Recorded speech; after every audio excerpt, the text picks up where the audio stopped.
एक गांव में सूखा पड़ने की वजह से गांव के सभी लोग बहुत परेशान थे। उनकी फसलें खराब हो रही थी, बच्चे भूखे प्यासे मर रहे थे। उन्हें समझ नहीं आ रहा था कि इस समस्या का समाधान कैसे निकाला जाए। उसी गांव में एक विद्वान महात्मा रहते थे। गांव वालों ने निर्णय लिया उनके पास जाकर इस समस्या का समाधान मांगने के लिए। सब लोग महात्मा के पास गए और उन्हें अपनी सारी परेशानी विस्तार से बताई।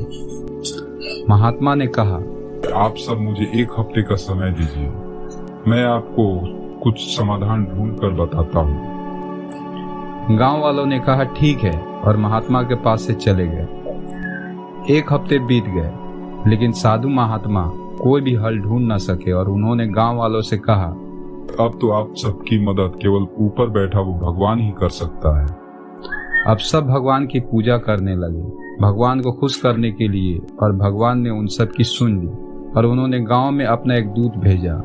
गांव में पहुंचकर दूत ने सभी गांव वालों से कहा कि आज रात को अगर तुम सब एक एक लोटा दूध गांव के पास वाले उस कुएं में बिना देखे डालोगे तो कल से तुम्हारे गांव में घनघोर बारिश होगी और तुम्हारी सारी परेशानी दूर हो जाएगी। इतना कहकर वो दूत वहां से चला गया। गांव वाले बहुत खुश हुए और सब लोग उस कुएं में दूध डालने के लिए तैयार हो गए। लेकिन उसी गांव में एक कंजूस इंसान रहता था।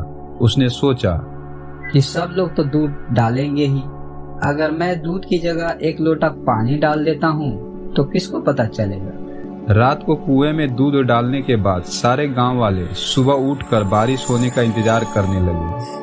लेकिन मौसम वैसे का वैसा ही दिख रहा था और बारिश होने की थोड़ी भी संभावना नहीं दिख रही थी। देर तक बारिश का इंतजार करने के बाद सब लोग उस कुएं के पास गए और जब उस कुएं में देखा तो कुआं पानी से भरा हुआ था और उस कुएं में दूध का एक बूंद भी नहीं था।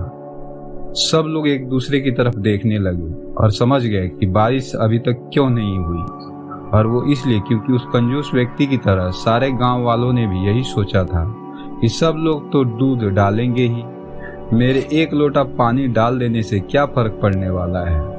और इसी चक्कर में किसी ने भी कुएं में दूध का एक बूंद भी नहीं डाला और कुएं को पानी से भर दिया। इसी तरह की गलती आज हम अपने रियल लाइफ में भी करते हैं। हम सब सोचते हैं कि हमारे एक के कुछ न करने से क्या होने वाला है, लेकिन हम ये भूल जाते हैं कि बूंद बूंद से सागर बनता है।